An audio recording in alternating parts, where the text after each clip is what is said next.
Today on Spark, we're taking a closer look at the connection between nursing in human healthcare and in veterinary care. And our guide through this topic is uniquely qualified. Meet Cristall Short. She has more than 30 years experience as a registered nurse. Specifically, she does critical care and flight nursing at a hospital in Arizona. But Cristall is also a registered veterinary technician. Her interest in veterinary medicine grew while she was volunteering at a local animal shelter. I would watch and I could see that they were doing things differently than I would expect in their approach to the delivery they were giving to those sick or injured pets. And it piqued my curiosity. I knew that my human healthcare experience couldn't be applied to that. I needed to learn their dynamic. I didn't want to function as an amateur. I wanted to function at a professional, effective level, and so I went to school. Now Cristall uses her veterinary technician credentials as a volunteer with the Native American Veterinary Service. With this dual experience, she's in a unique position to point out the similarities as well as the differences. As Cristall sees it, when you look at the practical level, the day-to-day functions of both roles, they're very similar. A key difference, though, is that veterinary technicians are not as empowered as human healthcare nurses. Now here's how she describes the dynamic in a hospital setting. There was a time when nurses were subservient to doctors. They worked for doctors, they didn't work with doctors. That's not the case anymore. Doctors have no authority in human medicine over the nurses' hiring, firing, scope of practice, disciplinary actions. Nurses work not for doctors, but with doctors.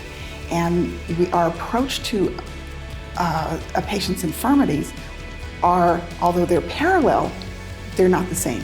Doctors apply their medical knowledge. Nursing applies the nursing process. The nursing process is a framework for delivering care.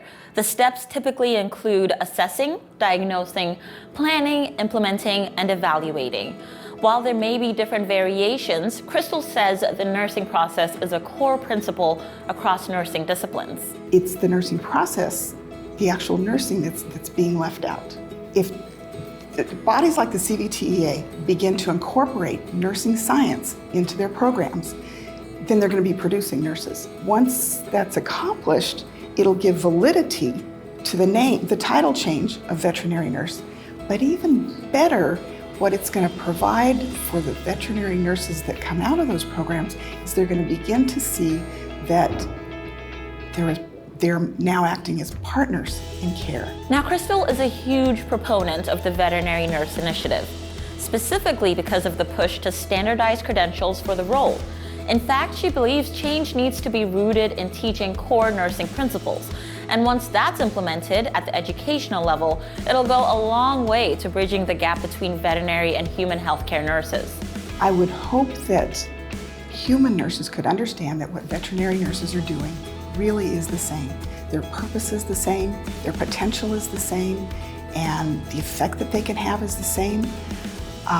Right now, I think they just don't understand what it is that they're doing, and they're blinded by the title right now of veterinary technician. They assume it's more of a technical aspect. They don't understand that really what they're doing is professional nursing and their potential in professional nursing. On the veterinary technician side, I would just hope that the industry's bodies, such as the CVTEA and other nursing programs, veterinary nursing programs, would begin to incorporate the nursing science and principles. And that will make the argument valid. And as well, it'll empower the technicians to become their full potential. Now, we would love to hear your thoughts on this topic. Please leave us comments on social media or email us at spark@navc.com. Thanks for watching.